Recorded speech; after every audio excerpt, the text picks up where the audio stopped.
Up by 537 points. More at townhall.com.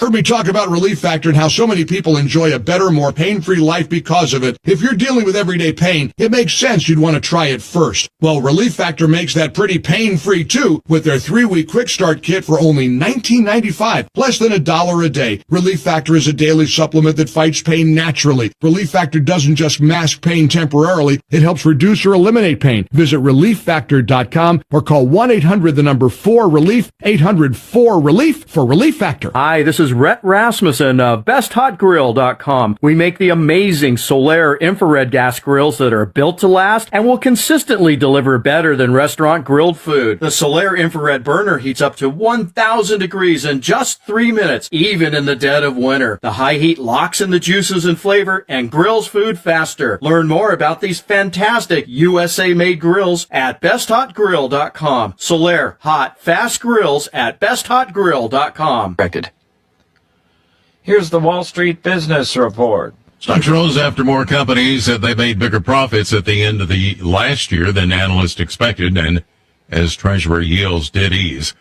The S&P 500 climbed 0.9%, while many markets around the world took only tentative steps following Donald Trump's return to the White House. The Dow added 1.2%, and the NASDAQ Composite gained 0.6%. Mr. Trump had promised sweeping moves to reshape global trade and the economy, often at other countries' expense, but stock indexes in Asia and Europe mostly made only modest moves. The Dow up 538 points to close at 44,025. The NASDAQ gained 126 to 19,756. The S&P 500 added 52 points to 6049. For the Wall Street Business Report, I'm John Scott. News and analysis at townhall.com. I'm Keith Peters. On Point Weather is made possible by our friends at Palmetto Citizens Federal Credit Union on 107 The Point. Here's tonight's forecast. Absolutely frigid to go with a 60% chance of some snow overnight. Our low dips to 20. Tomorrow, the sunshine returns. Only 35 is the high, while tomorrow night, the low is 18 degrees. Finally, on Thursday, we start to warm up. The high is 40. And by the weekend, we have sunshine. Highs in the low to mid-50s. I'm Tal Moss with your on-point local weather. WQXL Columbia, W264DF. From the Bart Fireside Studio, the solution for keeping you warm this winter. This is 107 The Point. The Point. The Point.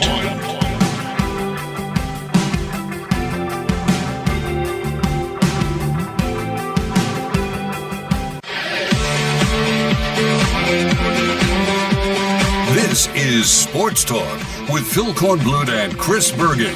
Sports Talk is heard across the state on radio affiliates of the Sports Talk Media Network and is streaming live on SportsTalkSC.com, as well as Twitter, Facebook, and YouTube.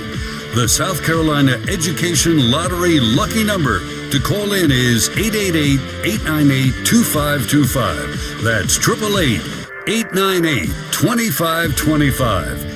Now, here are Phil and Chris with tonight's edition of Sports Talk. All right, welcome in. Good to have you with us on this wintry, this little snowy Tuesday night here in South Carolina. How about it? I don't mind. The good thing about the snow, nobody was on the roads this evening coming downtown Columbia. I had the highway pretty much to myself.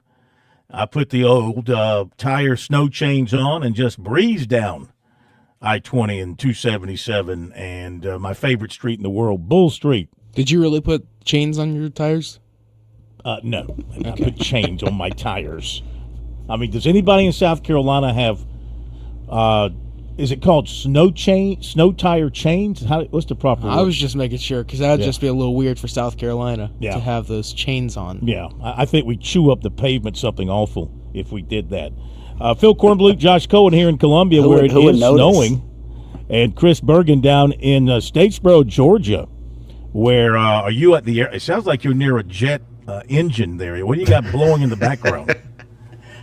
It's the heat for my hotel room. Not working all that much. It's 28 degrees outside here in Statesboro. Yeah. They're expecting snow. Haven't gotten any yet, so I'm envious of you guys back home in South Carolina that actually have some.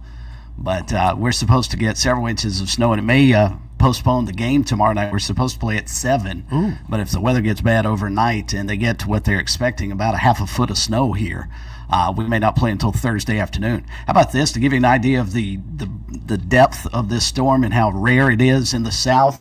Lafayette, Louisiana got 9 inches of snow today. Mobile, Alabama had 4.5 and it's still snowing this afternoon. So it's one of those crazy. It's one of those freakish things. Meantime, I mean, here in Columbia, from where I am in the Northeast coming downtown, I measured the snowfall at 0.0000001. 1 billionth of an inch. Now it might build up a little bit. I'm not suggesting that everybody just act like there's no snow or ice. No ice. We don't have anything like ice going on right now, but there is a little bit of a light dusting going on. And I imagine what I want to do for those of you who might call in tonight, or you might send us a text. Our phone number, 888-898-2525, South Carolina Education Lottery Lucky number, or our text line is 803-900-4847, or a message on Facebook or on YouTube. Tell us what your snowy conditions are like. How much snow do you have on your ground, if you have any at all? 888-898-2525. All right, great show for you tonight, 6:30. We'll have our final session of First and 10 with Zach Willis tonight. We finally wrap it up because the college football season finally is over, and we have a national champion, Ohio State, if you aren't aware. So Zach will break down the X's and O's, and, of course, we're going to talk about it here in just a moment. 7:05, Clemson baseball coach Eric Bakich joins us for the first time here in 2025, looking ahead to the upcoming season. Can the Tigers take that next step? They were so close to getting to Omaha last year. Can they take that next step? And we'll talk college basketball. Bergie's with Coastal down there at Georgia Southern. And we got other basketball going on tonight and games tomorrow. South Carolina home to Florida and Clemson home to Syracuse. We'll talk about all that. We got the final AP ranking. Clemson 14, South Carolina 19. We got other notes, got some interesting recruiting stuff to share with you. So it's a big show, a full show on this snowy night here in South Carolina. And we're so glad you're with us. Let us warm the cockles of your heart. If you are cold tonight, we will be your blanket. Let us wrap ourselves around you. We will be your fireplace. Let us be burning inside of your home tonight for the next 2 hours of Sports Talk. That's what we do. We bring the heat. We bring the warmth. Okay, so Ohio State is finally over. The longest football season in college history, running all the way to January 20th. You know, maybe they just should have looked at the calendar to see, in 2025, on January 20th, is there anything else happening that day in America that might take away a little bit from the national championship game? Maybe they should have looked ahead, but just like colleges, they never think ahead. They never consider the consequences of their actions. But we finally have a national champion. It's Ohio State. It's a good ball game, no question about it. It's a good ball game. Both teams had their very high moments, and I'm glad Notre Dame put together a comeback to make it exciting there towards the end, to give us something to stay tuned in for. So what did you take away from the game, Chris, as far as how you saw the X's and O's, the big moments, the quality of play, and just the fact that it's finally over?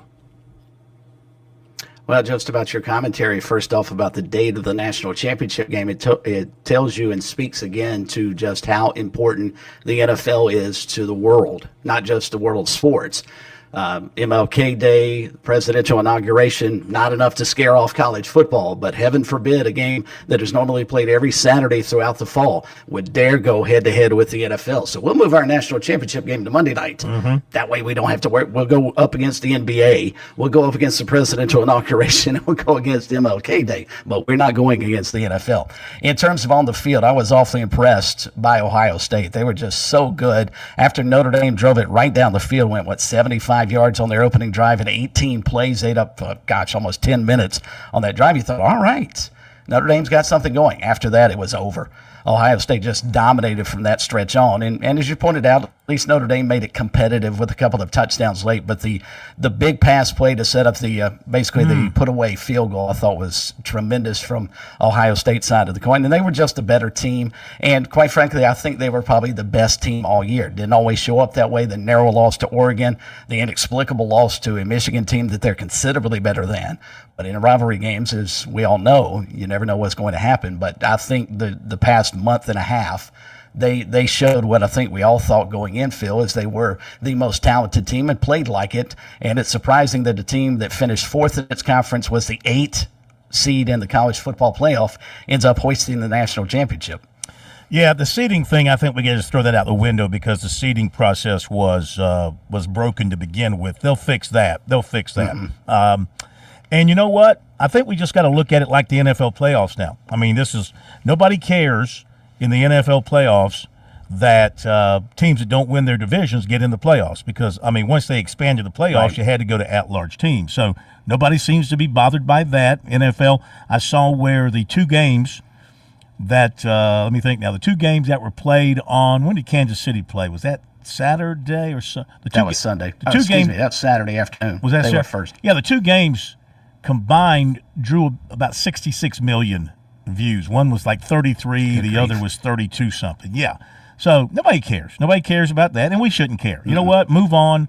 It's the playoffs. You're going to have playoffs, and you're just not going to go with conference champions, and you're going to have at-large teams. And so you're going to have teams that didn't win their conference. You're going to have teams that didn't even play for their conference championships. That's just the way it is. It's all about making the playoffs now and being the best team in those 3 or 4 games that you have to play in the playoffs to win a championship. So, but the seeding thing's going to have to be corrected, and they'll do that, I'm sure, by the next playoff round. Yeah, you pointed out the great catch, the great catch there at the end of the game by Smith that set him up for the clinching field goal. The great catch and run by Greathouse that gave Notre Dame a chance. The missed field goal, of course, was big for Notre Dame. Lot of big moments throughout that game. Thought it was a pretty well-played game. One thing I want to ask Zach when he joins us is that defensive call there at the end, and we talked last night about how Notre Dame would play their defense, how Al Golden likes to bring the pressure and leave his guys out there on an island, and he brought the pressure on that third and 11. He came after him. They left Smith one-on-one, and he is obviously impossible to cover one-on-one, and Howard put the ball right on the money, and that cinched the win. That big play pretty much cinched the win for Ohio State. But that's the way, you play the way you play, and that's the way Notre Dame has played all season. If you don't get to the quarterback, you're in danger, and that's what happened. Now, I want to say this away from the game. I am trying to think of the right word. Kirk Herbstreit crying on the air over Ohio State winning. Can you give us a break? Did he really? Yeah. Did he really? Yeah. I did not see. I'd gone to bed before it was over. Can you give us a break, please, ESPN, professional announcers? Really? I mean, everybody has an alma mater, Kirk, and everybody is happy that their alma mater does something well, but you have to separate yourself when you are the number one analyst in America calling college football and NFL games. Can you imagine, for example, Tom Brady calling a Super Bowl that maybe the Patriots win and going all gushy over the Patriots winning a Super Bowl? He'd be crucified. Exactly, and Herbstreit should be as well. That was so unprofessional. And, Chris Fowler, they tried to laugh it off, and all the other crew at ESPN, they just kind of shrugged their shoulders and laughed it off. Ha, ha, ha. Very unprofessional by ESPN and by Kirk Herbstreit, who should know better. And he tried to say, I do these games, and I'm fair and I'm balanced, and I'm not. Bull crap. I mean, you're human. You have a son on the team. You're a graduate. You played there. And you let your emotions get the better of you. I always felt that he gave Clemson an extra break when his two sons were at Clemson as walk-ons. But he always had great things. Of course, Clemson was winning a lot of football games and playing for championships. There wasn't a whole lot to criticize. But if there was a need for criticism, he wasn't going to deliver it. So, I mean, I think he should be crucified nationally. I don't know if anybody has. I don't know if the normal people who follow this stuff have said anything. He should be. ESPN should punish him. You can't have your analyst crying on the air over his team winning. You just can't have that. That's as bad as what we've got in politics, and that's as low as it gets on both sides of the aisle. Well, and he can't come out afterwards to Phil after that and say, I'm very objective and try to be as fair as I can be. Yeah. And then say, well, I love all of these Ohio State teams, but this team, because of what they went through to get to this point, you're just happy. And then to say they went to hell and back, to quote him, because they lost a game to Michigan. Yeah. I mean, I get that in that state, in that area. It's like Clemson losing to South Carolina this year, but good grief. I mean, can we get rid of the hyperbole too? I'm just sick of it. I've always been sick of ESPN for so many reasons. The main reason is the fact that they have a monopoly for the most part. They pretty much have a monopoly and control and dictate everything in the sports world, and that's not good. That's not good. And many of their announcers drive me crazy. Many of them aren't qualified to be where they are. And then you have this homerism, this just blatant homerism by a guy who should know better. Plus, he's overused. I mean, seriously, is that all that Disney has for an analyst? I mean, he's on everything. He's on the college games. He's on the game day pregame show. He's on the NFL games. Is that all they've got? He's okay. He's not John Madden. Now, John Madden, you could work him every game, and nobody would be unhappy about it. He is not John Madden. CBS never did, neither did Fox. No. Because you knew why? They made it special. When John Madden did a game, it was special. Yep. You knew that was a big game, and you knew it was a special game. They got this clown doing everything, and he's a clown. I'm sorry, that was clownish. We all have emotions. I cry when the Celtics win a NBA championship. I do it privately. I don't do it on the air. Did I cry when we won our 18th? I don't think I cried on the air. But you're not broadcasting for. No, you weren't I'm kidding. Yeah, but you weren't broadcasting in national. Yeah, excuse me, but you weren't doing the national broadcast of the NBA Finals. I understand that Don Munson and Tim Beret get all teary-eyed when Clemson was winning those football championships. That's understandable. They work for the schools. If South Carolina ever wins a football national championship, Tommy Suggs has every right on the air to cry like a baby, He's been around the program for 60 years and has watched everything up and down. Todd Ellis the same. They'd have every right to. They work for the program. They work for the school. But not in this particular case. My God, where have we gone with professionalism and standards? There are none for them, for ESPN. There simply are no standards. All right, I just wanted to get that out there because that really, really bothered me. I'm sitting there watching it, and he's wiping his eyes, and it's okay to get emotional, Kirk. No, it's not. Do it at home. Do it off camera. Do it with Scott Van Pelt in the men's locker room when y'all get off the air, whatever you want to do. But I'm sorry, not on national television, not when you got, 50% of the country, if not more, rooting against Ohio State, and there you are, crying like a 2-year-old about it. So, all right, enough of that. We'll go to our break, and we'll come back and take some phone calls. Hear what's on your mind. Give us the weather report where you are. We can be a service to the people of South Carolina like we seldom are. We can actually be a service tonight and let people know what's going on around the state. Phone number 888-898-2525. South Carolina Education Lottery lucky number for you here on Sports Talk. We'll be back in just a moment.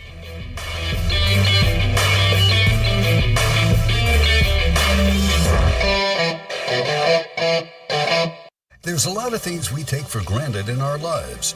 Your home's AC will run cool. Your drive-through coffee will be hot. And the car will start when it's time to take your kids to school. It's when things don't go as planned that you start thinking about who to call and where to turn. The good thing is, you can prepare for life's most difficult days by calling the Larry Lucas Agency today. Larry is a State Farm agent that has been taking care of people across South Carolina for more than 2 decades. You probably have insurance, but switching is easy, and bundling can save you hundreds or more. Most importantly, the Larry Lucas Agency can help you choose the protection you want at the price you want. All backed by South Carolina's #1 home and auto insurance company. Visit LarryLucasAgency.com today or give Larry a call at 803-799-1998. Like a good neighbor, Larry Lucas State Farm is there. We are the NFHS. That stands for the National Federation of State High School Associations. But really, what we stand for, together with the SCHSL, are the 96,000 high school sports students in South Carolina. And so we stand. We stand for the runners, soccer and basketball players. We stand for their coaches, administrators, and officials. We stand for the swimmers, football players, and wrestlers. We stand for the golfers, softball, and volleyball players. We stand as the national leader and advocate for high school athletics and all who participate in them and make them possible. Because it is our purpose to ensure that high school students get to play, perform, and compete together. To learn more about who we are and what we stand for, visit nfhs.org. Every lottery ticket purchase keeps education in our state moving forward. In fact, the lottery has raised more than $200 million for state school buses to get our students to school safely every day. Then, the lottery helps those students go even further in their education by funding the Life, Hope, and Palmetto Fellow Scholarships. So remember, when you play the lottery, you're keeping South Carolina students on the road to success. Learn more at sceducationlottery.com/betteryou. There is a new bird, sing a love song while we stroll along, walking in a winter wonderland. In the meadow we can build a snowman, we'll pretend that he is Parson Brown. He'll say I am married, we'll say no man, but you can do the job when you're in town. Later on we'll conspire. Okay, we're back on Sports Talk. Phone number 888-898-2525. Jump to your phone calls. Let's go to Tiger Bryan over in Lancaster. First up tonight, TB, welcome in. How's the snow in your area? Oh, man, it's a little dust. And just get our hopes up, you know what I mean? You want more. You want to see big flakes, big sticky flakes. Oh, yeah. I'm going to get full of that and do donuts in the front yard of the pastor, you know what I mean? I still got a little get up go in the car. Yeah. I understand. Have you got a snowmobile or a snowblower or anything like that? Four-wheeler and golf cart. Little old Honda 250 Recon's the best four-wheeler you can have. Mm-hmm. Less maintenance, and if it flips over, you can jump off of it and let it roll down the road. You ain't losing nothing, you know what I mean? Understand. But how y'all doing now? Y'all got a bunch of snow? We had, as I said earlier, 0.0000001 inch. Myrtle Beach supposed to get what? That 4 or 5 inches? I heard the ocean had frozen over, kind of like Lake Michigan. I heard the waves are just like hanging, just frozen, hanging. Hey, you blow that slug up somebody else's, but they ain't gonna have no Tiger Bryan now. You know, I'll tell you what. Hey, I got a couple questions. Yeah. You know what? I miss old Gamecock Larry. I was always like that. All his family lived, and Tiger Bryan loved him. I miss him. All right. Then we're gonna go to Clemson Fair. I know y'all miss him too, but you think we got a good defense coordinator, or are they just paying that man too much money just because he's?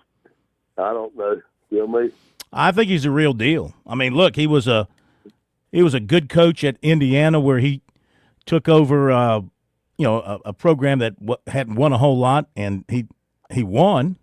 Had a good couple of years there. And then this year at Penn State, obviously had one of the top 10 defenses in the country. Defense has been his calling. Coaching linebackers has been his thing. So, and I don't think they overpaid for him. I think they paid what the market is. Clayton White at South Carolina is getting the same deal. So that appears to be kind of where the market is for defensive coordinators at that level. So I don't think they're overpaying. All right, can I ask you another question? Mm-hmm. Do you think the college umpires, referees in the ball game, they are better than the pros right now? The pros getting balled off. Well, I mean, there's questionable calls. There's a lot of questionable calls, especially when it comes to, well, in the college game, targeting, and in the professional game, the personal foul late hit on the quarterbacks. Very iffy calls in both areas, very subjective, hard to officiate properly that way. But, I mean, it's tough when you're sitting at home and you see clearly that the wrong call's been made. And, I mean, sometimes they can correct it, I guess, in some situations, but most times they can't. So, yeah. All right, I'm going to ask you one more. Who do y'all think? I'm a Dallas Cowboy man. Do you think Deion Sanders is going to be my next coach? And I'm pulling for Washington to go all the way. All right, thank you. I kind of like the Eagles. Eagles. Yeah, I like Saquon Barkley. That guy's just class. He's just 100% class. We got two Clemson guys there. You know what I mean? Yeah, they do. They do. But I'm going. I like the underdogs of Washington Commanders. It's a great story. It's a great story, and I mean it's going to be should be a heck of a game in wintry weather. And thank you, Tiger Braun. Appreciate the phone call. As far as the Cowboys are concerned, I don't foresee, and I don't know anything. I just don't think Deion is going to jump to the Cowboys, or they're going to jump on him. I think that there are others already in the league with better resumes from a pro level. I know Deion would bring a lot of flash and glitz. I just can't see Jerry Jones and Deion working well together as owner and coach. I really don't. It's one thing as an AD. You take your hands off and you let the guy go do his thing. Jerry Jones is not that way. No, and Deion's not one to share the spotlight with anybody. I think his next head coaching job, I think he's waiting for Florida State. And you talked about the Commanders. Dan Quinn's done a phenomenal job with them this year. They're fun to watch. They really are. I mean, Daniels has been everything expected of him and more. We'll be right back.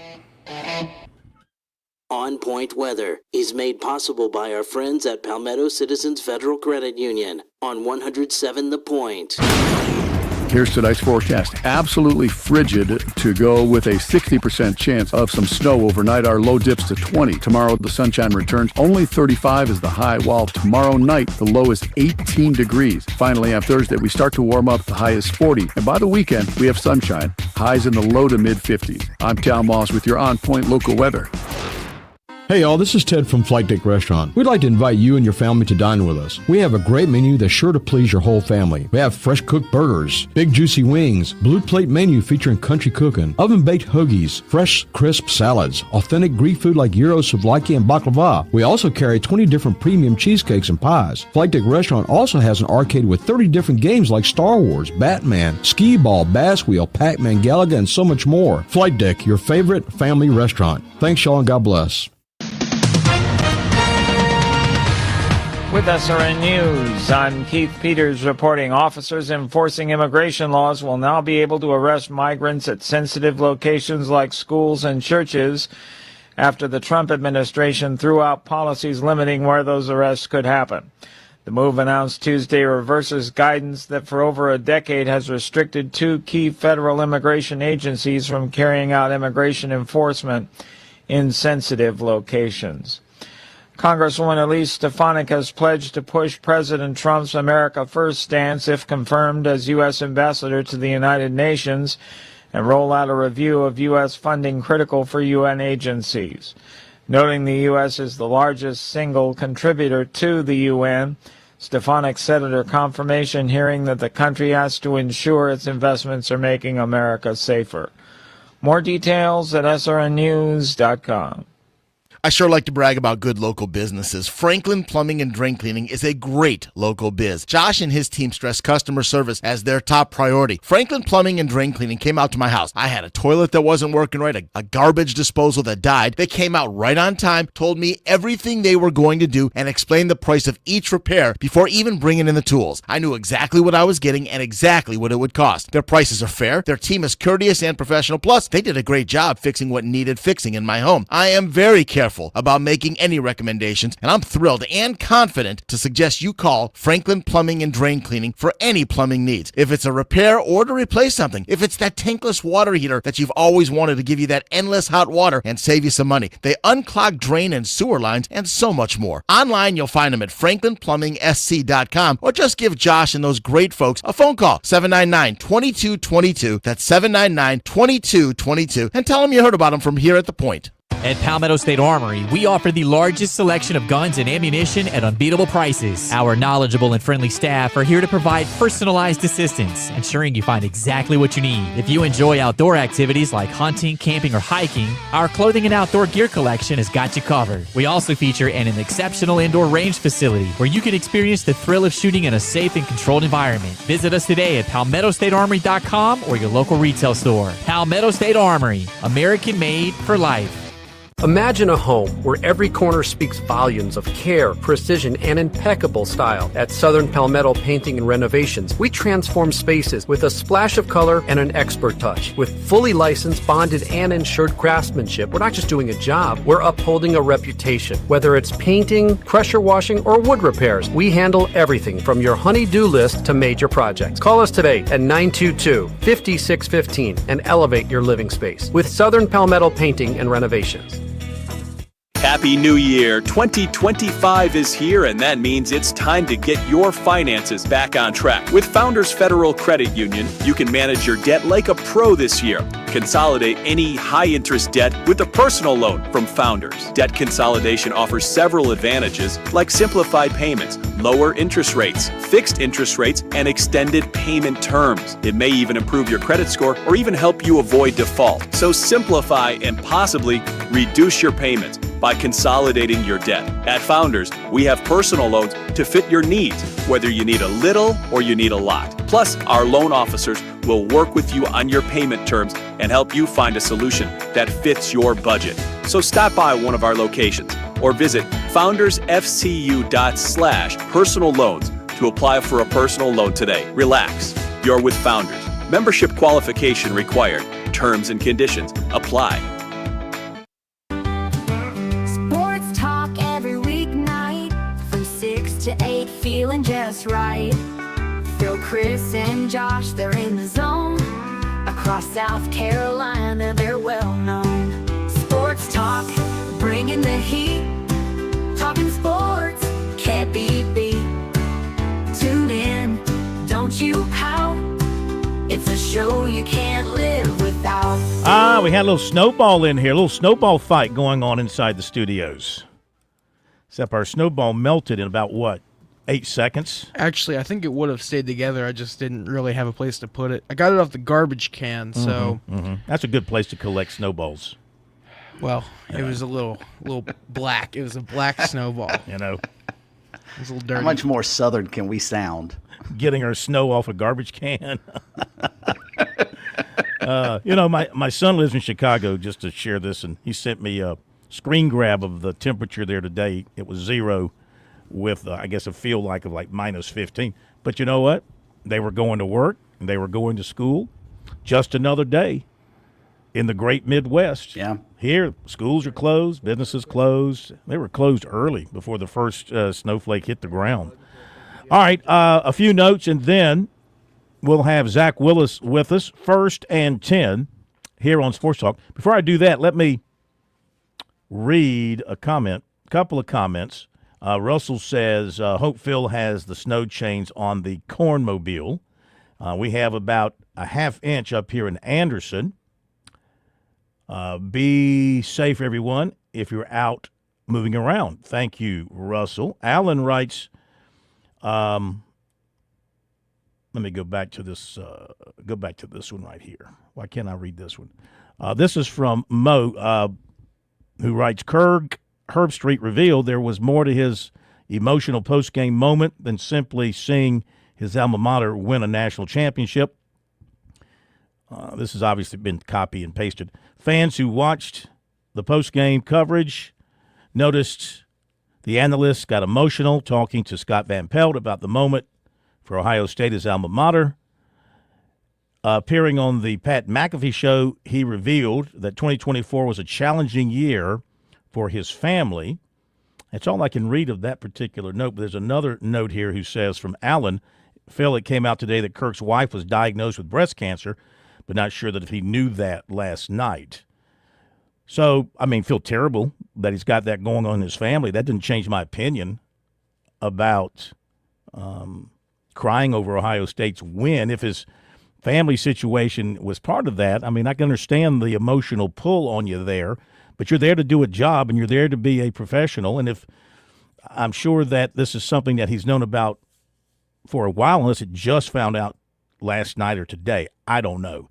But if he couldn't handle his emotions, he should have told his bosses, I can't do the game tonight. I'm too emotional over things in my personal life. I can't do the game. He chose to do the game, so you should follow professional journalistic policies till you sign off.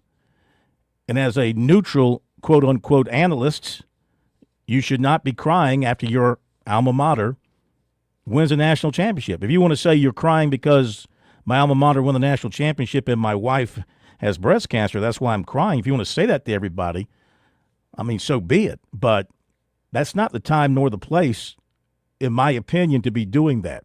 You got plenty of time to deal with that in private. I just thought it was very poor, whatever the case may be, whatever the reason behind it. I thought it was very poor for that to be happening at that moment. I mean, you're calling the national championship game. You're supposed to be down the middle and neutral, and people aren't supposed to know who you're pulling for. Though everybody knows with Herbstreit being an Ohio State guy, you know, deep down inside, he's certainly pulling for the Buckeyes. I don't think his analysis came across one way or the other. I didn't see any favoritism in the way he described things. But after the game, you know, when he showed the emotions, that's when, you know, he kind of dropped the ball, as I see it. That's just my opinion. I'm kind of a hardcore guy when it comes to that. I believe there's certain things in broadcasting that you don't do. And you don't show your emotions, especially in a situation where it favors one team over another. If you're a neutral broadcaster not working for either school, you're working for a national outlet. You just don't do that. So, anyway, hard to change my mood on that one, Chris. No, and I totally get your point, and I can maybe see Herbstreit's side of the coin, but yeah, that's something you've got to keep behind the scenes. Now, if you want to go on a talk show later and explain, hey, look, I've had a horrible year. My best friend, my dog, passed away earlier in the year. Now I found out my wife's got breast cancer. Yeah, it's been rough, and you want to get emotional at that point in time, I totally get it. But yeah, that's a difficult line to walk. But when you're hired to broadcast the national championship game, and there are going to be as many, if not more so, as you pointed out, Notre Dame fans watching, you got to make sure that it doesn't come across as if if you meant to or not, that it comes across as if you were rooting so hard for Ohio State, you were overcome with emotion that they won. But changing the subject for a moment, I do have a question for you about the Associated Press poll, the final poll. Yes. Why is Clemson 14th when they finished as one of the top 12 teams in the country? And secondly, how in the world can you justify putting them behind SMU? Good question. Good question. I mean, SMU was 12th. Clemson was 14th. Mm-hmm. I don't understand. If you I made guess the they playoffs normally, they look at the record. I guess the voters, the vote. There's 60 voters, and they vote. I guess they look at the overall record. Even though Clemson beat them head to head, SMU did finish with a little bit better record, did they not? Yeah. SMU had just 2 losses, one to Clemson and one a bad loss to Penn State. Clemson had 4 losses, right? Yeah. Yeah. Tigers Well, had one of them was in the playoffs. But one was in the playoffs. Well, SMU's one of their losses was in the playoffs. They both That's got true. beat in the That's a same good point, round. They too. both got beat in the same round. And head-to-head, you'd say, yeah, absolutely. But I guess they look at the voters looked at 10-2 versus what was Clemson's final record? 9-4. So 9-4. yeah. So No, 10-4. 10-4. Okay. Normally in the past, when you finish like basketball, for instance, basketball's basketball's a good example. You take the Final Four. Normally, regardless of what happens throughout the regular season, the teams that make the Final Four are usually going to be your top 4. I can't remember if South Carolina finished. I don't think they did in 2017. I don't think they were in the top 4, but normally that is the case. So I just thought it was a little odd that Clemson's not only outside the top 12, but they're behind a team they beat in the ACC championship game. Mm-hmm. That's a good catch. Yeah, SMU's 12 and Clemson's 14 and South Carolina's 19. Let's see, did the Gamecocks finish behind? Well, they finished behind Clemson, a team that they beat. Mm-hmm. And let's see, anybody else they beat that they finished behind? No. Ole Miss beat them. Illinois beat them. Alabama beat them. They finished ahead of Missouri. So that's the only other team in the ranking that South Carolina played that they defeated. All right, good catch on your end. That's certainly a debatable topic. But you know what?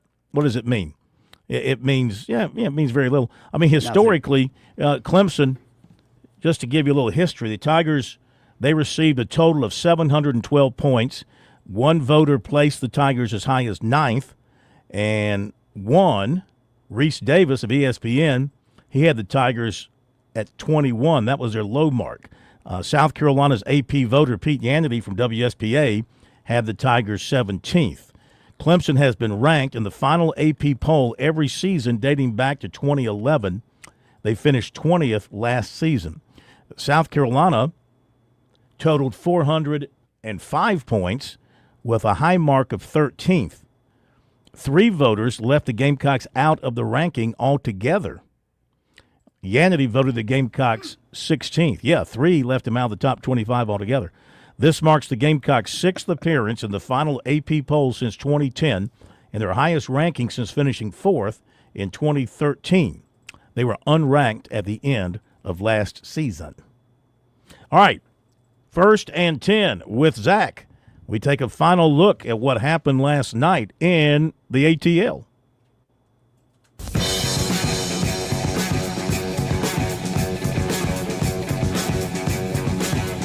Now, 1st and 10 with Zach Willis on the Sports Talk Media Network.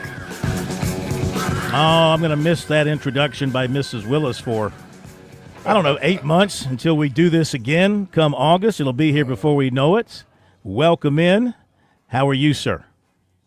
I'm doing well. How you guys doing? We're good. What was your overview of last night's game? Well, pretty much what I thought. They just had too many weapons. Ohio State did, and Notre Dame fought valiantly, I thought, and played really hard, but they just didn't have the horses to hang with $20 million worth of athletes, which actually is pretty cheap once I found out the total price for that. That's pocket change for those D1 programs. Yeah. So I'm looking for more. Actually, I got to do a budgetary study when I was at Michigan State. I took a class, as I'm always trying to educate myself, Phil. People don't know this, but, we made $72 million for the university in our 2010 Big Ten championship run, the first one they had. I think our revenue was over $70 million then, and that's when the Big Ten network was in its infancy. So I'm pretty sure they're clearing, $100 million each in that conference, and I'd say the SEC network's doing pretty well too. So that's not unreasonable at all. That's still a bargain, in my opinion, for a national championship. And it's only going to increase because of inflation over time, and it should. Agents pushing for more and more money, and schools having to meet the demands of the players who are asking for more and more money. I guess now they're going to have to navigate. We'll see if they have to navigate this Title IX guidance issued by the Education Department, which the Trump administration might just wipe out. And they don't have to worry about that. So we'll see what. Yeah, I'll tell you what I don't understand, and it shows NCAA, the idiocy that they don't have a structured contract system. It's readily available through the NFL. They could get so much help from pro leagues right now on how to structure this thing. A contract, when I was at South Carolina studying for my doctorate, one of the courses that I took was sport law under the late great Robin Chandler. And he taught us about tort law and contract law. And, a good contract does one very important thing. It protects both parties. And right now, the NIL does not protect the schools at all, and they're the ones that gave into it and did it. And I just give them an F- for competency. They have no idea what they're doing, and I would share it, but they need to hire me for about $2 or $3 million. I'll be a consultant one time fee of $10 million, and I'll fix it all for them in probably a day. And honestly, any NFL executive or tons of other folks that are just good old-fashioned sports fans that pay attention, and probably you guys could do it for them too. I can't believe how they've screwed that up on their side. Now, for the athletes, I'm all for it, but how does Georgia lose their All-American Heisman Trophy candidate quarterback going into his redshirt senior year to another school? It's money, and it's crazy to me. And I couldn't believe Kirby Smart, as much as I thought of him as a player and a coach, let that happen unless they think his arm's destroyed and he'll never throw again. And I've certainly not heard of that. He's definitely better than his backup, at least so far anyway. But I don't know how I got on that, but I thought. Well, Miami thinks he's healthy. Or at least they're betting. He's better than what they got. They're betting. Well, I mean, they lost a guy that many are now projecting to be the number one pick in the draft in Cam Ward. But anyway, back to the game here real quick before I don't know about that. we run out of time. Yeah. So the play at the end, I wanted to ask you about the play at the end that sealed it for Ohio State. They bring the pressure, and they go after the quarterback, and they leave the secondary man-on-man. And I guess when you're the defensive coordinator there, you're rolling the dice and hoping that you can get to the quarterback, knowing that if you don't, you may pay a big price on the other end? I guess, because I sure would have done it. Al Golden's a weird dude, man. I recruited against him. Horrible recruiter, great on the field coach, but he was a Joe Paterno guy. He went to Miami and tried to wear a tie on the sideline like his mentor did, and that flopped. And that was kind of that call. He's been doing a really good job all year long, to be fair, and he's worthy of the Royals Award if he wins it. But that call was bad. Number one, they should have had brackets on number 4 all night long. That kid they didn't have anybody that could cover him man for man. You could tell that from the get-go. Honestly, it was a huge mismatch, and I won't say I missed it, but I did not emphasize as much the mismatch and skill on the edges with the receivers and the DBs. Ohio State locked Notre Dame down for the most part, and Notre Dame could not touch the elite receivers, especially the freshmen out there that burn them deep. And it wasn't even close. They're lucky he didn't want to score. He just wanted to run the clock out, and that's exactly what they did. But it was just a scheme in itself. You got to lock that guy up, and if something's going to happen, hold him at the line of scrimmage. Most of the time they won't call it, but or play a safety over the top. If you want to bring pressure, there's so many ways to bring pressure, and we talked about this last night, Phil. So many different ways to skin a cat and to get things done without giving that up. You don't have to do that. We had a thing called a cloud call. Rick Sanford would be able to clinic you on it. But when you float a safety over the top of the corner, and it allows the corner to be super aggressive, knowing he's got help deep, and if you got pressure coming, it gives your pass rush time to get there, and the quarterback's either got to throw it away or go somewhere else with the football real quick. And I would have done something like that, maybe, but they were playing pretty good without that at the time. They had momentum on their side. Ohio State was a better team, so we could second-guess poor old Al Golden all day long, but I wouldn't have done that, and it may not have been his call. I don't know if he was told, hey, heat him up by the head coach, but I think a lot of Marcus Freeman, I think Notre Dame staff did a phenomenal job.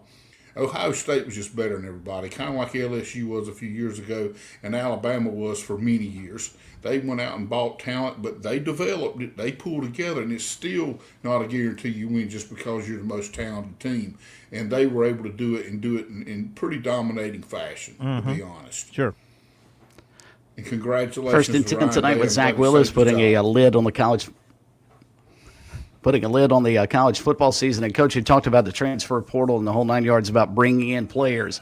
How much better did Ohio State get, and do they win the national championship based on the transfer of Quinshon Judkins from Ole Miss? He's your MVP. I don't care what anybody says. And I think they gave it to the quarterback. Quarterback was a transfer from Kansas State, so flat no, absolutely not, no way.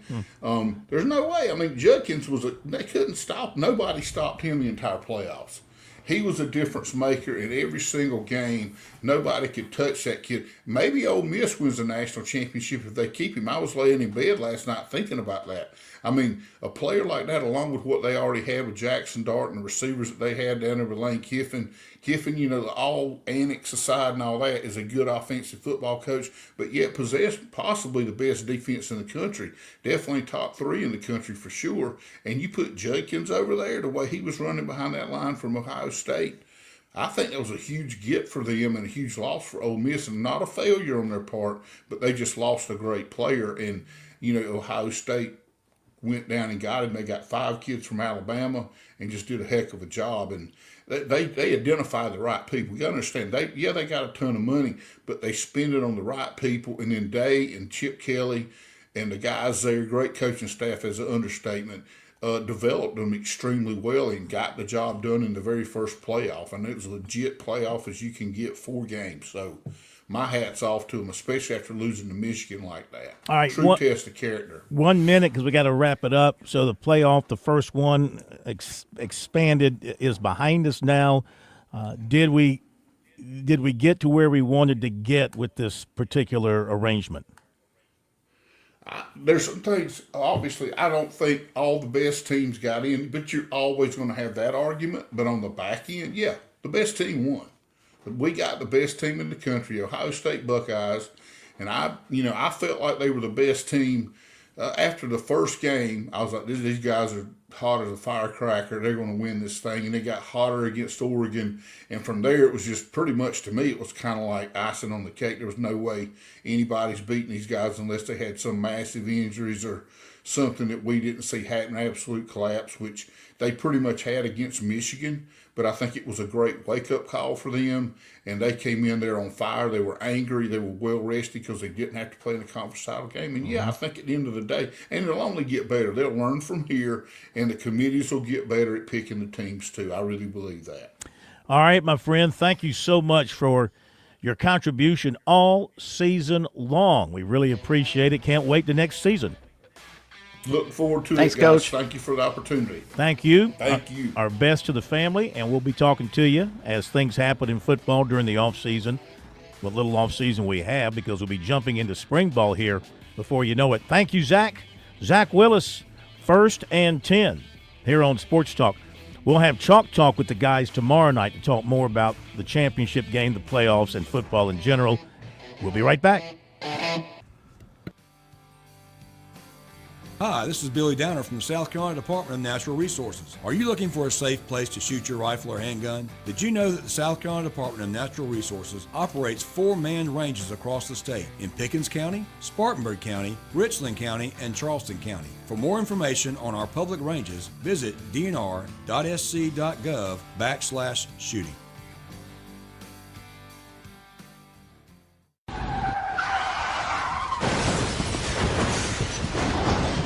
I'm attorney Jim Corbett. That's the sound of a big hit on you and your car or truck. I've been an attorney for more than 30 years, helping people who get injured in car wrecks and truck wrecks. If you have serious injuries, call Jim Corbett, 803-765-2968, or email me at jim@jimcorbettattorney.com. That's Corbett. I don't get paid unless I recover for you. Jim Corbett Attorney, for your best recovery from a big hit, 803-765-2968, or jim@jimcorbettattorney.com. You've put in the work for your education. The extra early, extra late, extra work. That's because you understand education opens doors to better pay, better opportunities, and a better you. Being educated about playing the lottery is no different. It helps you be a better player, one who knows when to play and when to take a rain check. The lottery's a game, so let's keep it fun. Learn more at sceducationlottery.com/betteryou. Hey, your surgeon very well to break the spell of aging. Celebrity skin, is this your chin or is that war you're waging? Firstborn unicorn, hardcore, softcore, dream of Californication. All right, approaching the top of the hour. Eric Bakich coming up after the top of the hour break here on Sports Talk. Let's squeeze in another call, and in line it is Bruce in Missouri. Okay, I imagine they got a couple of inches out there. Bruce, welcome to Sports Talk. How you doing? No snow out here, but it's 9 degrees temperature. Ooh, that's cold. Yeah. That's cold. That ain't nothing. That's nothing. Yeah. Wind blowing, too. No, that's cold. Anyway, I was listening to your opening statement about crying on television and stuff. It didn't. It really shocked me you went to that level of person. I had more faith in you about people's emotions and stuff. People winning the game, they cry and stuff like that. Professional people, they have a heart too, Do you have a heart? Well, not when it comes to doing my job. Well, you should have a heart doing your job. You love it, don't you? I love my job. You got a radio station. I also do my job and try to carry myself by certain principles of doing this job. And I mean, there's personal. Show your emotion on the air. There's personal time and there's professional time. And I mean, if he had personal issues weighing on him that led to his emotions last night, okay, I feel for him on that. But he thought he could do the job, and he did the job. He just got emotional about the winning. I wanted both of them to lose. I didn't give a damn about either one of them. 99% of the people, if not 100% of the people who watched that, who weren't Ohio State fans, are probably pissed, not knowing that, A, he had some emotional baggage from his family riding on him, but their thought is, well, there's a Ohio State homer breaking down on national television because Ohio State won. It's no worse than somebody from Fox News breaking down on TV because Trump won. Or the same thing, CNN reporter breaking down because Biden won. It's unacceptable in those roles. It's unacceptable. Be back.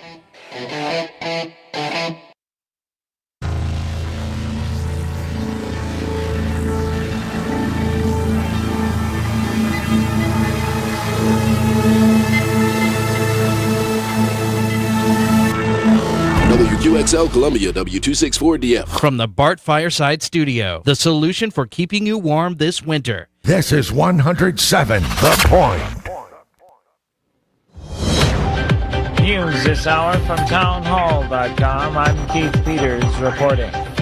President Trump's Day 1 executive orders cover a lot of ground. White House correspondent Greg Clugston reports. The president wasted no time signing stacks of orders with dizzying speed. He declared a national emergency at the U.S.-Mexico border, ordered increased border security, and called for limiting birthright citizenship. On energy, orders were signed to withdraw the U.S. from the Paris Climate Accord. The president struck down the government's DEI programs, and he signed measures aimed at name changes for the Gulf of Mexico and Alaska's Denali. Greg Clugston, the White House. Residents in the Gulf states are taking advantage of rare snow in their cities. In New Orleans, people were out and about in the snow, up to 8 inches forecast for some parts of the Gulf states from Texas to the Florida Panhandle. King Prince was on Bourbon Street taking pictures. This is my first time seeing all this snow. I don't travel during the winter because I don't like snow. I don't like cold weather. Amy Welch also says she's never experienced snow like this in New Orleans. Because we don't ever get snows like this, hardly ever, and it's just so beautiful. A rare frigid storm charging through Texas and the northern Gulf Coast all the way to the Florida Panhandle, closing highways, grounding nearly all flights in some areas, and canceling school for millions of students. I'm Julie Walker. Dangerous winds have returned to Southern California as new wildfires broke out and a pair of major Los Angeles area blazes burned for a third week. Forecasters warn that gusts could peak at 70 miles an hour along the coast and 100 miles an hour in mountains and foothills during extreme fire weather. Small fires erupted in San Diego County, and one has led to evacuations. On Wall Street, the Dow up by 537 points. More on these stories at townhall.com.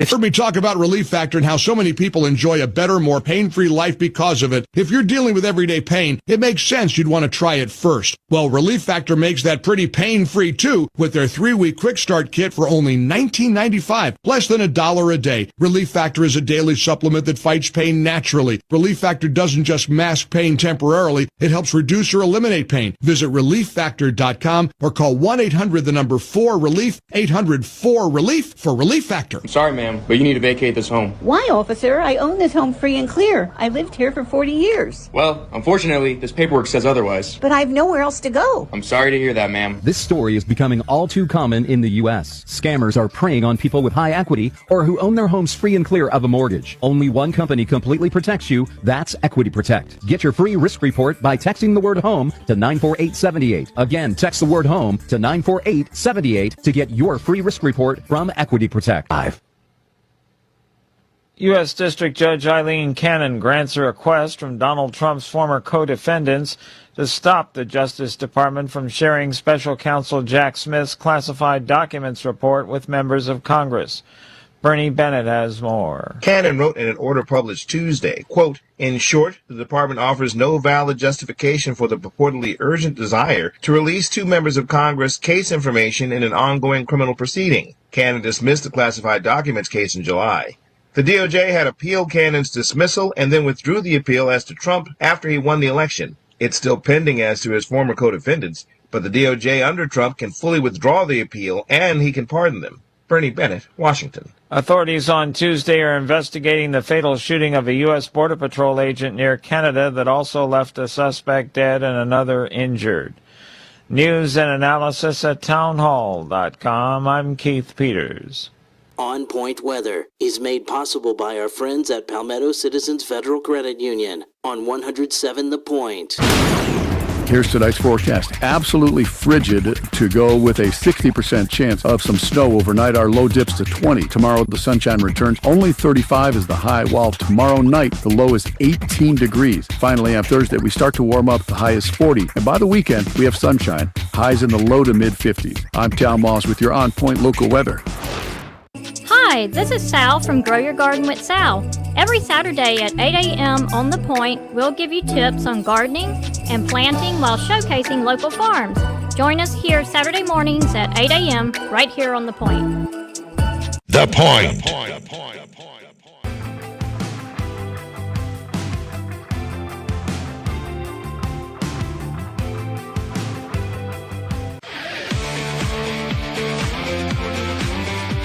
Welcome back to Sports Talk on the Sports Talk Media Network.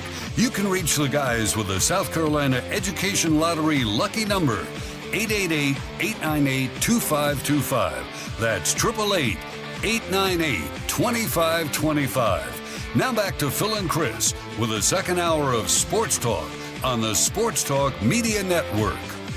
All right, welcome back, everybody, on this frosty, snowy Tuesday night here in South Carolina. Great to have you with us. More phone calls coming up. Recruiting is coming up as well. Also, those comments from Clemson basketball coach Brad Brownell talking about his team and looking ahead to Syracuse. We'll have those for you as well coming up. Right now, though, hey, it's 20 degrees outside. It's snowing. It's time for baseball here in South Carolina. And for that, we're going to start practice this week. Let's hope they got the snow blowers cleaning off the fields and the dugouts and the batting cages. We welcome Clemson coach Eric Bakich. Of course, he coached in Michigan, so this is nothing to him. Coach, welcome in and happy baseball season to you.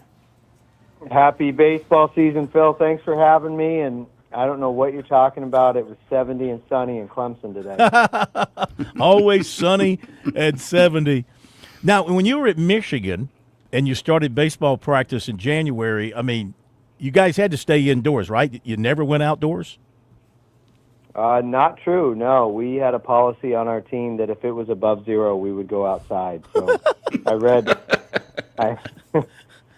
I always every year read the team, and if Michigan guys were ever to hear this, they would laugh because it was like the running joke. I would read the public school first grade teacher's email to the parents, and it was a reminder to the parents to make sure your kids dress appropriately, because if the temperature is above 0 degrees, our kids are going to go outside for recess and lunch. And so I'd always pause there and say, see? Huh.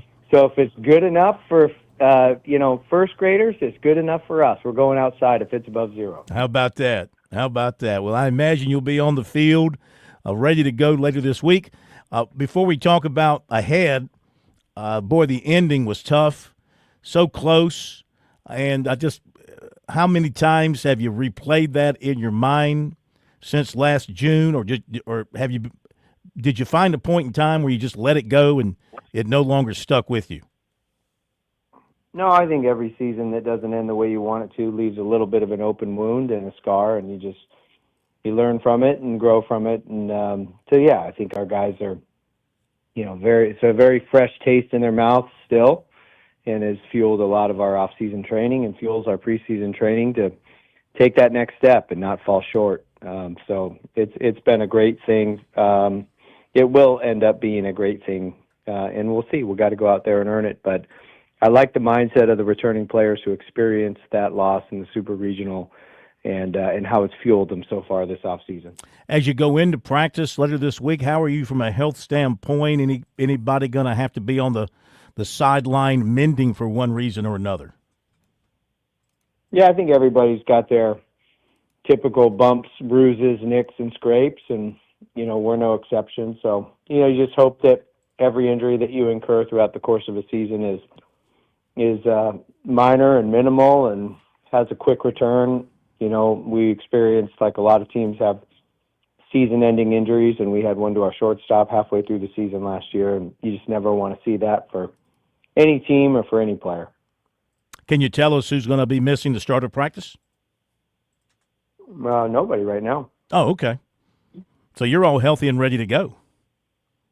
Well, you're a real bad jinx, so I'm trying to dance around your question, but that's what I'm saying. Everybody's got bumps and bruises. We're no exception, but I'm not going to say we're not injured, because that's going to be the kiss of death. Yeah. Are you asking your players? I'm assuming there's some snow on the ground at Clemson, I imagine, like there was a couple of weeks ago, and we saw, or maybe it was last week, 2 weeks, and we saw them sliding down the hill, some of the athletes sliding down the hill. Are you asking your guys not to get on sleds or any kind of sliding material and go down the hill and risk injury? Well, I can't tell them not to if I'm doing it myself, right? So excellent. Do you go down? I'm just a big kid, Phil. Yeah. I love doing that stuff too. I'm an adrenaline junkie, and I like having fun too. So if it's going to snow out, you better believe I'm jumping on something going fast. Do you go down head first? Sure. Yeah. Yeah.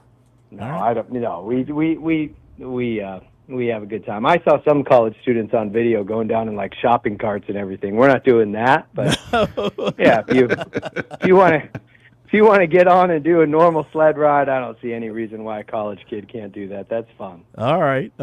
So looking at your team, of course, it's nice to have a couple of guys that are getting All-American honors. Today, D1 Baseball revealed their preseason All-American team, and you had 2 on the first team. No surprise, Cam Canarella, one of those, and your outstanding pitcher, Aiden Canuck, the other. Good way to start out, having 2 guys like that, 2 outstanding players, and I guess maybe 2 of your best leaders on the team coming back. Yeah, it's always nice to have some star power, and it's any kid that makes those All-American lists. They're a preseason All-American because they probably were a postseason All-American last year, but they didn't earn those accolades thinking about, being All-American, and they earned those accolades because they had the target on competing and getting better. And so it's just I think with the Aiden and Cam especially, it's just a reminder that, hey, it's nice to be recognized, but let's remember what makes you good in the first place and focus on all the things that got you here, that make you great and kind of fuel your superpowers. So I love where their head's at. They're not looking at it as, from the draft or prospectus or whatever other people think. They're just pretty head down, wanting to get better and wanting to be a part of a great team. Clemson head baseball coach Eric Package with us as the Tigers get ready to open preseason practice here in the next couple of days. And, Coach, just dovetailing off your comments regarding Aiden Canuck in particular, how much did he impress you with his poise, ability? Because I thought, especially from the midseason point all the way to the postseason, he was probably your best pitcher last year. How much did he impress you last year, and how much extra have you asked of him here this offseason to get ready to maybe even contribute more, if that's possible, in this upcoming season? What was impressive about Aiden last year was the outstanding regimented mindset and disciplined routine that he had. He was very advanced for a freshman. I thought the commitment to the mental game and just the commitment to the week-to-week preparation and the daily routine really stood out. It was an outlier type of character trait. You don't see many freshmen that are buying into journaling and watching their own video and doing detailed breakdowns, and just the questions that he would ask and the approach that he went to it. So it gave us a very good feeling that this isn't a normal freshman, and then he didn't pitch like it either. So we certainly won't. We're not going to ask him to, think that he's got to shoulder the load and throw a bunch of pitches from day one. We just, what we rely on is the thing that he does really well, and that's his consistency to the week to week. And his consistency within the strike zone, Coach. 108 strikeouts, just 29 walks last year. Even though he led your team in walks, he also clearly led them in strikeouts. Where can he improve, do you think, this year? He's made improvements adding pitches, and this is where he's a true student of the game. Last year it was mostly his fastball, a depth curveball, and then he has his, amazing changeup. But he's added a cutter, a slider, and a sinker. So he's really got three different fastballs, a four-seam that's got some induced vertical break, a sinker, and then he's got a cutter, and then he's got two different breaking balls now, and then still his best pitch is his changeup. But it's just seeing it, how he's approached it. And it'll be interesting. I'm really excited to watch, how he utilizes the pitch usage of that, because he certainly doesn't need all six pitches in the first couple innings or the first time through the order. So we'll see how he is able to get through a lineup or two or three times, and how he'll utilize those pitches. But really excited about how he's progressed over the last 12 months. In Aiden's defense, Tristan Smith actually had 3 more walks than Aiden did last year. But Eric Package with us for a few moments here on Sports Talk. Coach, if you can walk us through the new changes with regards to roster size, scholarships now in college baseball. Is it a good compensation to be able to now offer everybody scholarships, even though you had to cut the roster size back a little bit? Do you like the new changes going back to, I guess, pre-COVID era roster? I'm a big fan of eliminating student loan debt, and that's been being one of the biggest proponents of an NIL out there, because what a lot of fans maybe don't understand about college baseball is, there's certainly a few guys that are, putting some money aside and making a little bit of money, but for the majority of college baseball, NIL isn't pay for play, it's pay your bills. So with 11.7 scholarships and a 40-man roster, that means 28.3 guys are not on scholarship and are contributing millions of dollars to the institutions that they're at in tuition money and housing and food and everything else. And so using NIL as a way to offset that out-of-pocket cost, or to eliminate the need to take out a loan so they're not walking out of college with debt, any way to offset that is a win. So the fact that scholarships are going up in our sport, even though we're losing 15% of our total roster capacity, I think it's a massive win for college baseball. Yeah, those families appreciate that. When you look at your lineup, besides the ones we know coming back, where would you say are the greatest hot spots for competition? What positions are kind of up for grabs as you go into the preseason practice here? Well, I think on any team, you just look at who the returning starters are and just kind of try to fill in the gaps from there. So, we're fortunate to be strong up the middle. We've got Jacob Jarrell returning, and he's really solidified himself as our number one catcher heading into this preseason and into the season, and he's earned it, and he's done a great job of leading the other catchers and really separating himself. And then we've got a couple of returning starters up the middle with Jaron Purify and Andrew Chufo, and obviously Cam in center, and we've added pieces around all of them that can also play the middle, but can also play to the left and to the right, and feel really good about our depth, but, feel especially good knowing that we're returning the right positional starters that are really going to help, fuel a championship and a deep playoff run. Yeah. Last thing, your schedule. Wow. I mean, you've really lined up a toughie right off the bat. Oklahoma State, Arizona, Ole Miss playing out in Arlington starting on Valentine's Day, February 14th. Enjoy that. But, I mean, even your midweek games are dicey with these in-state games, of course. Your weekend of February 21 through 23, did you ever fill that slot? The schedule I'm looking at had TBA. Now, this was, I guess, earlier, maybe late last year, y'all put out this schedule. Did you ever fill that weekend in? Yeah. We've got a tournament on our field, or playing both VCU and North Carolina A&T. But yeah, you gotta challenge yourself. If you want to be the best, you got to play the best. And there's no better way to gauge where your growth opportunities are than to go out and get punched in the mouth early.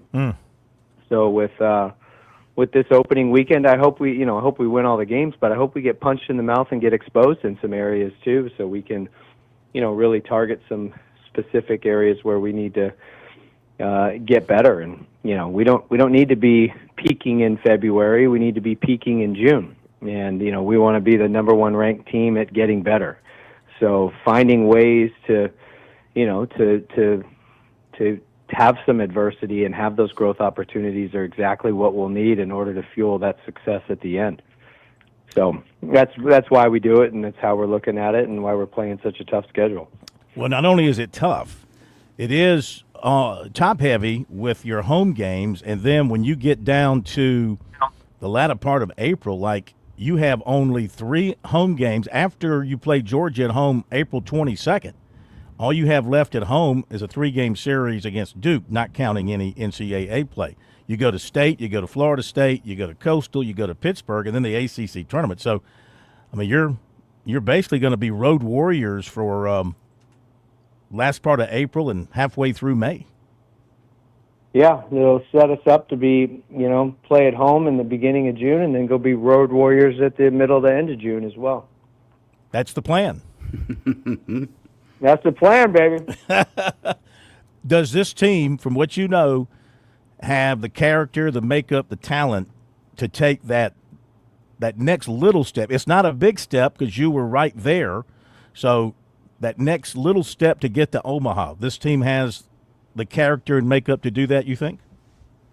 It's a huge step. This team absolutely has the character and makeup, but we fully embrace the expectations. We know that this team, we know our program is returned to the level where we are going to be judged exclusively on how far we play in the month of June. And we are happy about that. We accept that with open arms. And we're at that point where it might be the next step of the progression of, you go to return to regionals and you win a regional, go to a super regional. But let's make no mistake, it's hard to get to Omaha. It's a giant leap to get there.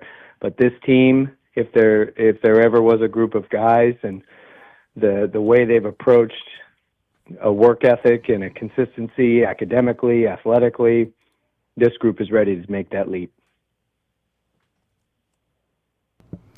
Coach, before I let you go, I'm curious. We joked with you last year, and it was really, I think, a huge home field advantage at Doug Kingsmore Stadium, especially when you got into the postseason. Talked about all the music and everything that you guys had going on, and I was asking you to go to the marketing department about getting Club DKS shirts printed up and work that during the season. If you had a chance to talk with your marketing people about exploring that option and maybe taking your home field advantage to an even better level this upcoming season. Oh yeah, we got our secret weapon, Michael Marianos. He controls the music and the volume. And so yeah, we are gonna absolutely blow it out. I mean, if we don't go through a bunch of speakers blowing through the decibel levels, then we're not playing it loud enough. But yeah, we want Club DKS. That is a great way to say it, and it's going to be a club, and we want the rowdy crowd, we want the party crowd, and make that atmosphere just like it was in the postseason last year. We want to recreate that as often as possible. That was special. I just want a small royalty, Coach. That's all I ask. Just a small royalty is all I ask for. You got it. We can do that. You could be the first recipient of the shirt. Yeah. Oh, cool. Yeah. Club DK. That was special. That was a special atmosphere for that regional, and especially that super regional. So good luck with everything moving forward. We always appreciate your time. We'll be talking again, and be careful out there in the snow. Make sure you have your gloves and your galoshes. Yep, we'll be having fun in it. Thank you, guys. Appreciate all you do. Thank you. Thanks, Coach. Yeah, you created that. Did you come up with the name Club DKS? I sure did. Yeah. That was after the regionals last year. I remember that. And watching them on television. Yeah. If I'm going to get a shirt, I'm fired up. Yeah, you That's said really that on the cool. show. It was Club DKS. Mm-hmm. Yeah. Yep. Weren't you there in person?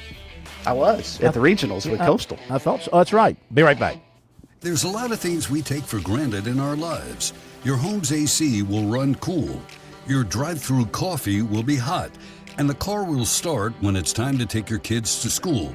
It's when things don't go as planned that you start thinking about who to call and where to turn. The good thing is, you can prepare for life's most difficult days by calling the Larry Lucas Agency today. Larry is a State Farm agent that has been taking care of people across South Carolina for more than 2 decades. You probably have insurance, but switching is easy, and bundling can save you hundreds or more. Most importantly, the Larry Lucas Agency can help you choose the protection you want at the price you want. All backed by South Carolina's #1 home and auto insurance company. Visit LarryLucasAgency.com today or give Larry a call at 803-799-1998. Like a good neighbor, Larry Lucas State Farm is there. Mike here for my good friend Troy Branham of Golden Gate Mortgage. Let's face it, it's been a rough go for mortgage rates the last couple of years. And now more than ever, you need someone on your side to get you the very best possible rate on a new mortgage or a refi. That's where Troy comes in. 27 years of experience working for you. Conventional, FHA, VA, USDA, renovation, rehabilitation loans, all doable with my man Troy Branham of Golden Gate Mortgage. And when I say doable, I mean the best possible rate that's out there. It's a phone call that can literally save you thousands of dollars. 803-238-0111. 803-238-0111. You can also check out the website ggmortgage.com. The lottery is not about getting rich. It's about helping people, and it always has been. The lottery is what helped raise the Great Wall of China, build the roads of Rome, and today in South Carolina, it's what generates millions of dollars each year for scholarships like the SC Hope, Life, and Palmetto Fellows. The South Carolina Education Lottery is investing in you. Visit sceducationlottery.com/betteryou to learn more.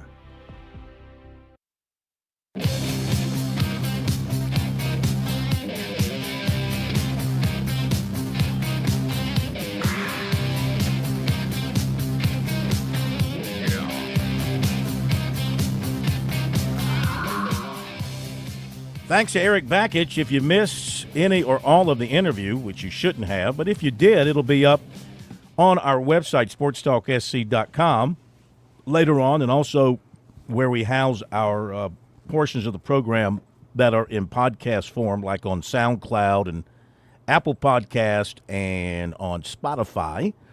And remember, follow us on our YouTube channel. Make sure you sign up to follow us on our YouTube channel, which is Sports Talk Media Network. Hit that little button. Give us a follow. Great way to keep up with what we're doing, both when we're in studio and on the road. Recruiting is coming up, plus some comments from Brad Brownell. More of your phone calls we can take as well. 888-898-2525, South Carolina Education Lottery lucky number. Couple of text messages into us from our Red Hot text line. That phone number is 803-900-4847. You know the number, Chris? Chris, what is the Sports Talk text line number? 800-900-4847. False. Right? False.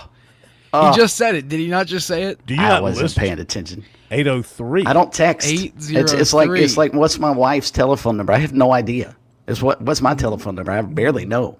My wife's phone number's in my phone. That's funny. 803-900-4847. 803. Yeah.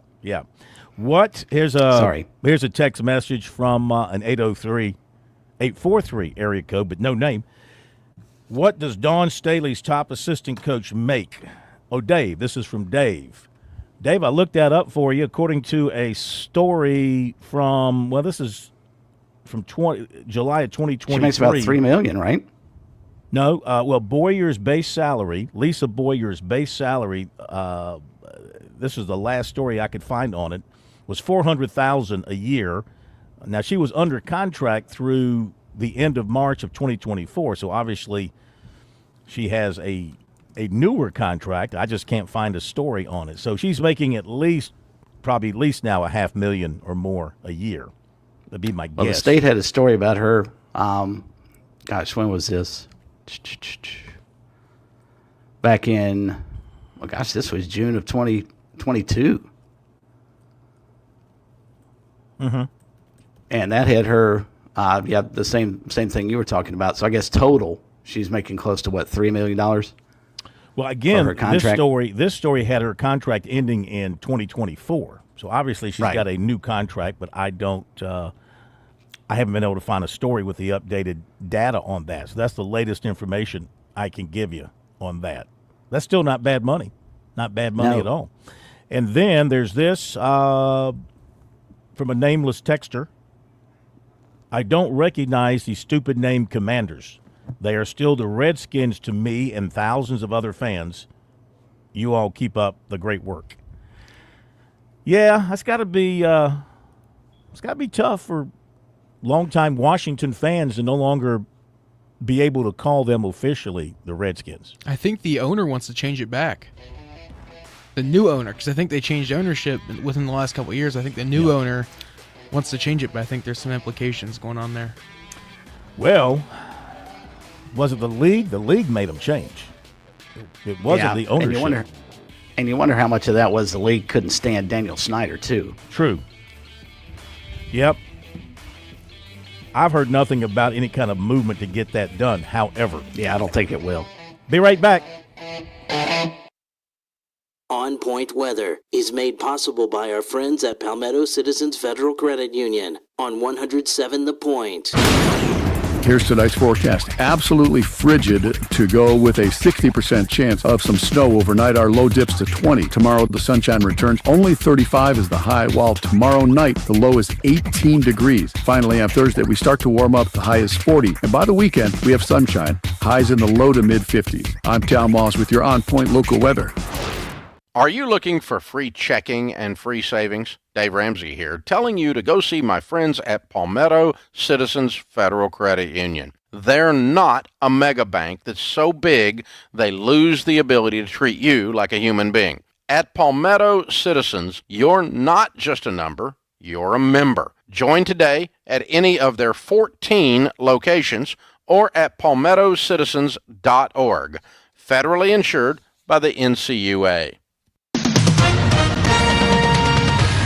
With SRN News, I'm Keith Peters reporting officers enforcing immigration laws will now be able to arrest migrants at sensitive locations like schools and churches after the Trump administration threw out policies limiting where those arrests could happen. The move announced Tuesday reverses guidance that for over a decade has restricted two key federal immigration agencies from carrying out immigration enforcement in sensitive locations. A winter storm sweeping through the U.S. South on Tuesday was dumping snow at levels millions of residents haven't seen before. Moisture from the Gulf of Mexico was combining with a low-pressure system and chilly air spots to drop significant amounts of snow in some spots. That included 10.5 inches near Lafayette, Louisiana by midday Tuesday. On Wall Street, the Dow by 537 points. This is SRN News. So who needs broker solar? Well, it's the homeowner or the business owner that want to take some control of their own power bills. It's the family that decides clean solar is the path for them. Or maybe it's the church or nonprofit that wants to save some big dollars for their cause. Is it you? Maybe it's time you wake up to all broker solar can do for you. You have to let Ken and his team be your ultimate guide in what is pretty complex, this solar world. Make no mistake, solar energy is not for everyone. Despite what the scammers and door-knocking liars tell you, it is not free. It's a significant investment, but it has significant returns. From home installations to solar farms, broker solar can personalize your solar solution by meeting your needs and your budget. Their menu includes everything from full-scale solar on your roof or land and even battery backups for those pesky power outages that we've all endured. Visit brokersolar.com, stick it to the utility companies while also bathing in the sunny side of savings. Brokersolar.com, giving you the power instead of leaving you feeling powerless. If you step onto H&J Cattle Company's farm, you'll find third-generation farmers upholding the legacy. They embrace sustainability and take immense pride in their craft, raising cattle purely on nature's offerings without growth hormones, antibiotics, or animal byproducts. The result? Unmatched quality beef that's not just good, it's the best in South Carolina. Experience the distinct flavor of our finest registered Hereford and Wagyu beef. Visit us online at hdjcattle.co or on Instagram and Facebook at hdjcattleco. Discover the seamless blend of comfort and style with Lexington Discount Homes. With over 30 years of excellence in the housing industry, our focus is on delivering your dream home with unparalleled customer service. Explore a variety of designs tailored to meet any preference and budget. Drop by our showroom at 1847 Augusta Highway to witness the craftsmanship of a Lexington home firsthand, or explore online through a comprehensive virtual tour at lexingtondiscounthomes.com. Choose comfort, choose style, choose Lexington Discount Homes. Tax season is the perfect time to think about long-term goals like your children's college savings plans. We've been doing it for years. We've had the Future Scholar 529 program for both my Hayden and Jacob, and it has been a blessing. It's not too late to get a state tax deduction even for 2024. Contributions made to your Future Scholar account before the tax filing deadline, which is May 1st this year, can be claimed as a state tax deduction for 24 or 2025. This is a great time to get involved. Every single penny that you put in is tax deductible on your tax return, and in addition, you pay no federal or state tax when you withdraw the funds to use for expenses. I'm talking about how to pay for tuition or how to pay for the books or the fees or the computers or the room and board, because you've got the Future Scholar program. If you want to get started, now's a great time. Any amount will get you started, and anybody can contribute to your Future Scholar. Go to futurescholar.com for more information. futurescholar.com. Remember, no state funds are used to market Future Scholar, and the Future Scholar 529 program is administered by the Office of the Treasurer, Curtis Loftus. The Sports Talk Recruiting Report is sponsored by Seawell's Catering.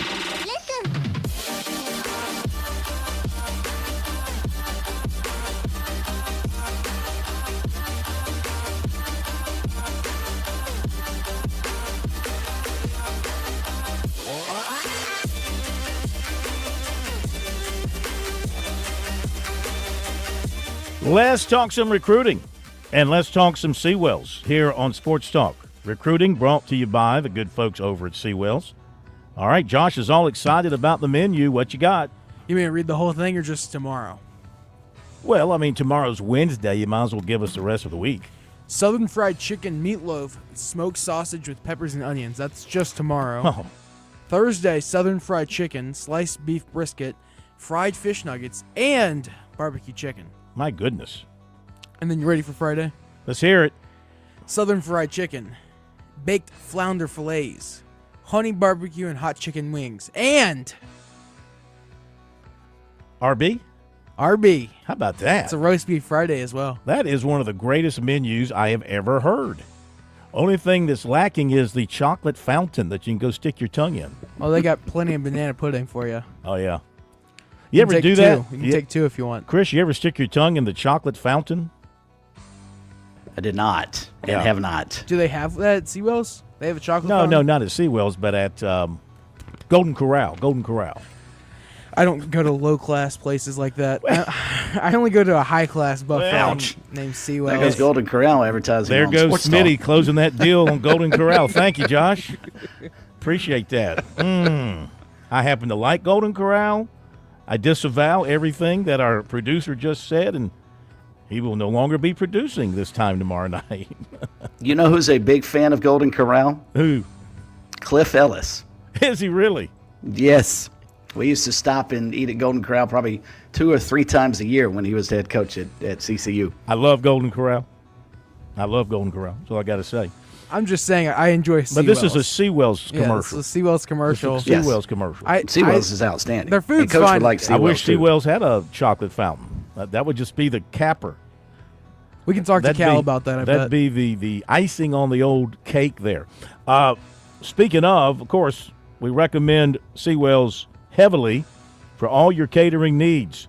Check out their menu online at SeawellsCateringSC.com, or you can call them at 803-771-7385. You mentioned the icing on the cake. Maybe it's just the chocolate on the marshmallow. Okay. You get that? Because Don't try to weasel your way. I'm just saying. Back into my good graces. But do you get that? Not going to happen. Okay. And why would So- you ruin the chocolate by putting a marshmallow underneath it? Ugh. What are you doing? Just getting a spoon? Stick my tongue in there. Exactly. Or like That's Phil right. pointed out, just stick my tongue out. Stick your tongue in there. You haven't seen the little kids do that? Okay, anyway. So South Carolina, last week, Shane Beamer played some golf with Wesley Bryant in Palm Springs, California. But he wasn't out there just for the golf. He had recruiting on his mind, and while he was out there, he made the 3-hour ride to Newberry Park for a meeting with quarterback Brady Smigel, 6'4", 220. He's a Florida State commitment. Beamer had just recently offered. Smigel had known USC Director of Player Personnel Darren Usher from when he worked at UCLA. His dad, Joe Smigel, is the head coach at Newberry Park and a former offensive lineman at Arizona under legendary coach Dick Tomey. So, after Florida State coach Mike Norvell fired his offensive coordinator Alex Atkins and replaced him with Gus Malzahn, the Smigels decided to check some other options, and they made contact with Usher. Talking to his dad last night, he said that his son is still committed to Florida State, but because of the changes there, he wants to make sure that he's in the right place, and he wanted to make sure that he did that by checking out some other places. So they started calling around. South Carolina was one of those.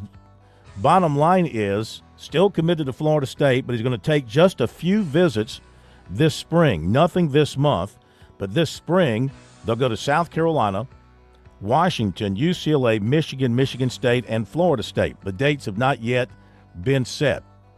I will say that he said they are very impressed with Shane Beamer, the fact that he made a 3-hour drive to come see him when he was on the West Coast. That impressed him. They're also impressed with Mike Shula, who has an NFL background, and they like that for the development of the son. So South Carolina would have a decent chance. Again, still committed to Florida State. He made that commitment on June 22nd. And they're going to take these visits and then go from there. What about Smigel? He has had a meteoric rise in the land of quarterbacks. Mr. Football in all of California this season, after passing for 3,521 yards and 49 touchdowns. That pushed his career totals to 11,222 yards and 147 touchdowns. How about that? How's he getting out of the state of California, Phil? I mean, Southern Cal, UCLA, Oregon, even none of those schools are high on his list. It's amazing. You know, maybe he just one thing his dad said, location is not a factor. Distance is Obviously. not a factor. Yeah. Led his team to the Division II of the Southern Section Championship. His coach said that's one of the top divisions in all the country. And this is one of two quarterbacks that Beamer and Shula have zeroed in on for the 26th class. They have also offered Jared Curtis of Nashville, and he has set an official visit with the Gamecocks for June.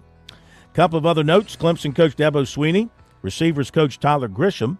They visited wide receiver Gordon Sellers in Charlotte today. Also Sweeney and offensive line coach Matt Luke today visited with offensive tackle Zion Giles of Carver's Bay. USC coach Shane Beamer and assistants today visited safety Kentavian Anderson of Dorman and offensive lineman Trey Aiken from Clinton. If you're reading my notes online, I have made a bunch of typos, so just look past those. Also, offensive tackle Maxwell Riley of Avon Lake, Ohio, announced today he is down to a final 2 of Clemson and Ohio State. He cut Alabama, Michigan State, Oklahoma, Florida State, and Missouri from his earlier short list. Ladies and gentlemen, that brings to a close tonight's recruiting report, brought to you by Seawells. Okay, good stuff, good stuff. Now to an update on basketball tonight, because we got some SEC basketball games and some ACC basketball games to tell you about. So right now, Alabama, coming off that win over Kentucky, leading Vanderbilt 36-23. Tennessee, coming off a loss. Who beat them Saturday? They lost to Vanderbilt. Yeah, they lost to Vanderbilt. And they are leading Mississippi State 28-16. Virginia, man, Virginia, what a drop-off for that program. And they are beating Boston College 41-23. Coming up, we still have tonight Texas and Missouri, SMU and Louisville. Looking forward to this Wake Forest, North Carolina game. Let's see what you got, Wake Forest. Are you a contender or are you a pretender? 6-1 in the league right now. North Carolina's 5-2. Let's see which one is for real. UConn, which is struggling a little bit, got beat the other night, and coach was really pissed off about it. 37-27, they lead Butler as they close in on halftime. Texas Tech over Cincinnati, 42-38. VCU leads Rhode Island, 33-17. Dayton over Duquesne, 41-25. And I think that'll do it for scores of interest to us. Purdue leading Ohio State 10-5 early on. All right, there you go with some of the scores tonight. We're going to hear from Brad Brownell after the break, some of his thoughts about tomorrow night's game against Syracuse. Chance for the Tigers to go to, 7-1, I think, in ACC play, Chris. They've just got to keep winning because no one respects them outside that locker room, which still stuns me. And I think it does you when the AP poll came out and they weren't anywhere near the top 25. So just keep winning games. That's all they can do right now. And then set up that big showdown. They're going to have a great opportunity when Duke comes into town in a couple of weeks. Well, they got Duke and North Carolina back to back. They are 7-1 now. They can get to 8-1 with a win. Major Billy Downer here from the Department of Natural Resources, and DNR is excited to announce the implementation of Go Outdoors SC, a new online licensing and boat titling system that you can access right from your phone. Through this new system, customers can purchase their hunting and fishing licenses, renew their boats, apply for lottery hunt opportunities, and complete electronic harvest reporting requirements. For more information, visit Go Outdoors SC at your local app store.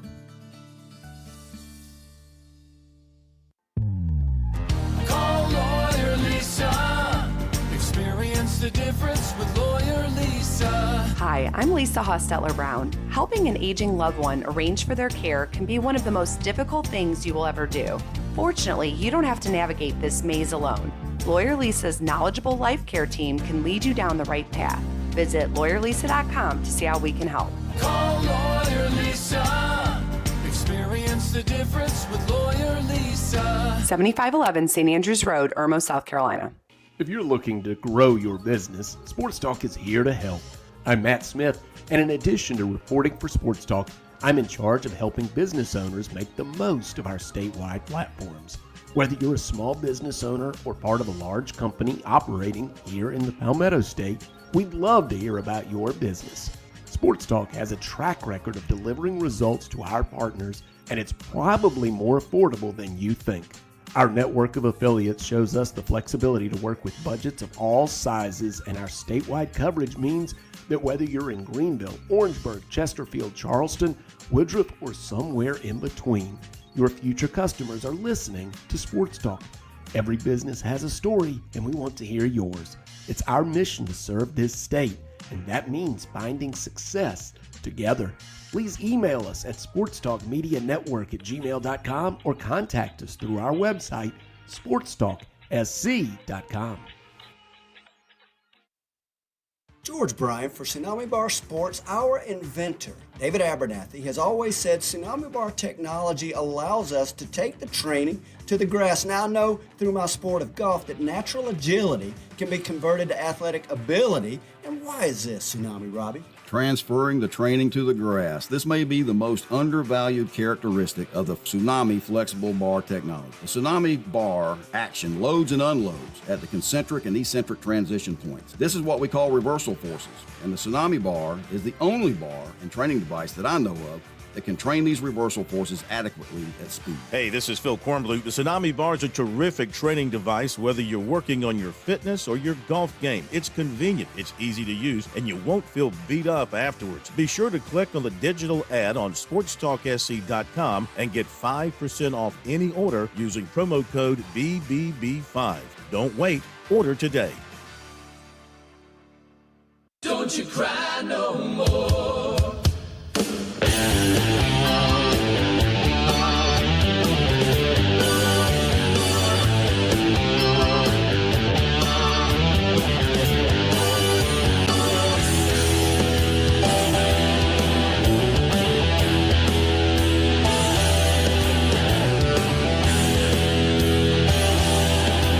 All right, we're back. A couple of quick notes, and then we'll hear from Brad Brownell.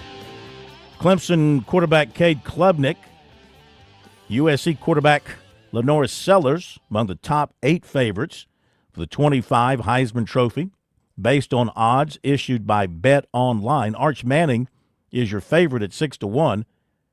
Garrett Nussmeier 9-1. So we'll see Klubnik and Nussmeier in the opener at Clemson. Klubnik is 12-1. Jeremiah Smith is 12-1. DJ Lagway is 16-1. Drew Aller is 16-1. John Mateer is 16-1. Sellers is 16-1. Nico Ayamaleba is 16-1. I always mess up Nico's name. Nico is 16-1. Carson Beck is 18-1. Julian Sayin is 18-1. And those are the top ones, according to that outlet for the Heisman for next year. The AP poll we mentioned, just to go over it one more time, to wrap it up, of course, Ohio State, unanimous, number 1, followed by Notre Dame, Oregon, Texas, Penn State, Georgia, Arizona State, Boise State, Tennessee, and Indiana. Then Ole Miss, SMU, BYU, Clemson, Iowa State, Illinois, Alabama, Miami, and South Carolina. Then Syracuse, Army, Missouri, UNLV, Memphis, Colorado. In the coaches' ranking, Clemson finished tied for 11th, and the Gamecocks were 19th. At loss to Illinois, man, South Carolina could have had. Illinois finished 16th in the poll. Had they won that game, I wonder how far up the Gamecocks would have finished with 10 wins. They perhaps would have been knocking on a – well, I mean, they were – what were they in the college playoff ranking, the last one? Weren't they like 13 or 14 in the last one? Or 15, was it 15? I think they were 15th. Yeah. Somewhere in that neighborhood. Yeah. They would have probably ended up, 19th. They'd have probably ended up about 11 or 12, I bet you, with those 10 wins. They'd have been ahead of Clemson, probably. That's why that losing that bowl game's kind of harmful for them as far as the way things wrapped up for the season, though they can always talk about having the win over Clemson. Going back to the D1 All-American team, we talked about the 2 Clemson kids on the first team. USC outfielder Ethan Petrie's on the second team, and Coastal Carolina catcher Caden Bodine is on the second team as well. That's a travesty. I'm going to tell you right now, Caden Bodine maybe the highest drafted player we have in South Carolina this year. Okay. Pete Anthony reported last night that tonight the school district of Cherokee County is going to have before it the name of Donnie Littlejohn to be the new head coach at Gaffney. He has been their offensive coordinator, was this past season. And so that looks like a slam dunk deal there that they will promote from within to replace the retiring Dan Jones. Okay, with that, here's a little Brad Brownell. We would love to have some Lamont Paris for you, but they're not putting him before the media right now prior to games. So don't have anything there. But we do have Brad Brownell from the ACC conference call from yesterday as he talks about where his team stands going into this game against Syracuse tomorrow night, and he takes questions. I just wanted to get your assessment of how Ian Shefflin has continued to progress. It felt like, especially in overtime, he was able to settle things against Pittsburgh. Just how has he progressed with his back injury? Yeah, it's more just spasms and tightness and then I guess an injury. I mean, he's a warrior. I mean, he just plays his tail off. He's really not practicing hardly at all. I think he didn't practice Thursday, and he just did some non-contact stuff, a couple things on Friday just to keep moving. But yeah, I mean, I don't know that it'll be much different here for a while. I doubt he'll practice today, and you know, I'm hopeful, crossing my fingers, that everything's going to be fine. But you know, he's a tough kid. Obviously, thought he and Dylan Hunter made some very tough plays down the stretch for us at Pitt to win the game. I believe you won now 6 of your last 7 games. What are you liking about your team's play during this stretch here? We've won a couple different ways. You know, we did not rebound the ball well against Pitt, and they made us pay for that. And, you know, our defense was probably just okay. I think our first shot defense was probably better than the numbers show, but because of the offensive rebounding, it ended up not being a very good defensive performance by us. And we had a big-time shooting game where we made 14 threes. We've had several other games where we've guarded really well, haven't shot it as well, but have still been able to win. So I think, you know, that's when you have a chance to have a good year, is when you have when your team can win, you know, in a grinder defensive game, or you can still have enough firepower to outscore a few folks when you need it. So I think we've kind of showed that in this stretch. Obviously, you went into the season knowing you were going to have a pretty good ball club on your hands. Anything about the play of late, you know, better than you thought it was going to be this year? Not really. I mean, I think we still have a lot of areas to improve. Our high-low passing was terrible in the game against Pitt. We just didn't execute. I don't know if some of that, you know, crowd and just environment, and then just, you know, just not playing with enough poise. But I do think our guys, you know, we knew that our guys would really get along. We felt like, you know, the guys that we brought in were really good people, good character people. And so we weren't worried that there would be any problem with the fit.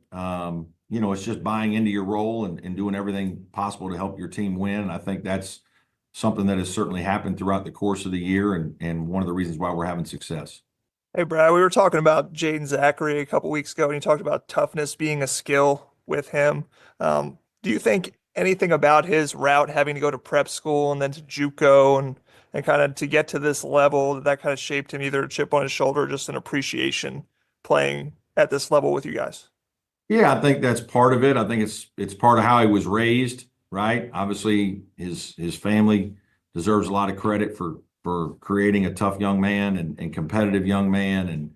And, you know, Jaden isn't athletically super gifted. I mean, he's not a guy that's going to play above the rim, but he has other gifts. He certainly is competitive. He's tough, laterally quick. He's strong. You know, he's got guts, man. He gets the most out of his ability, and love coaching him, love what he's all about. And, you know, I think some of that is him realizing what he needed to do to be successful and to, you know, utilize his talent as a player. And certainly his toughness, his competitive spirit is a big part of that. Another question about Jaden for you. You know, last year you had brought Joe Girard in as a transfer, and now this year with Jaden coming in, how are those two guys similar or different in what looks like a similar role? Yeah, they're very different players, similar in their competitive spirit. similar in being tough guys, smart, want to win, committed to team, all those things that you really want. But Joe was much more of a scorer, offensive guy, very good passer as well, underrated passer, guy with a high basketball IQ, knew how to make other players better, whether it was through his shooting or whether it was his assists.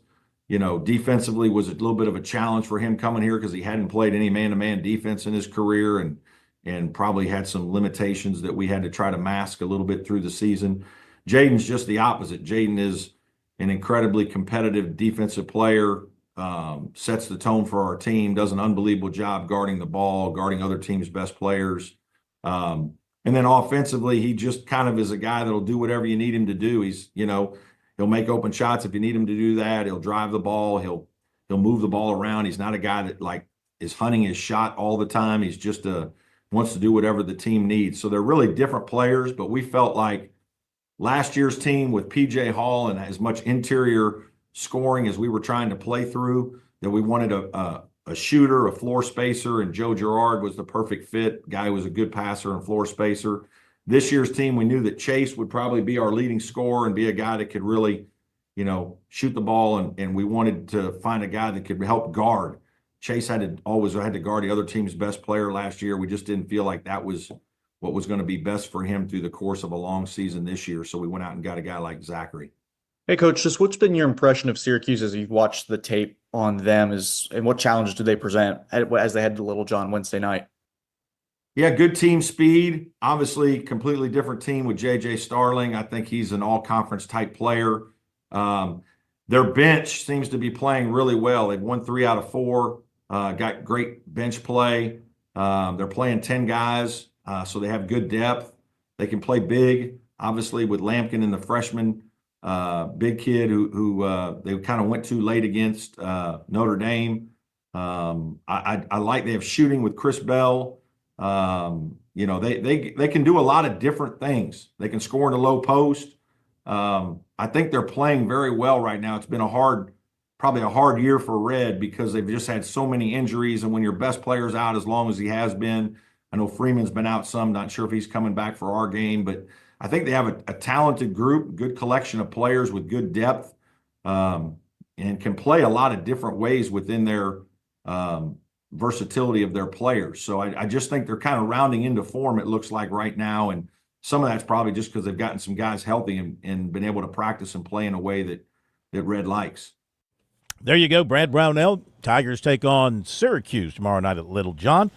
South Carolina takes on Florida. Baseball Hall of Fame class of 25 is complete. Just a little while ago, Ichiro, CeCe Sabathia, and Billy Wagner voted in to join Dave Parker and Dick Allen. Quick thoughts, Chris? How is Ichiro not a unanimous selection to the Hall of Fame? I mean, some of these voters for the Major League Baseball Hall of Fame, they just look and will spite everybody. Nobody's going in unanimously. I'm not voting for him, even though he's clearly a Hall of Famer. Yeah. All right, that'll do it. Have yourselves a great night. Stay warm and stay dry. We'll see you tomorrow.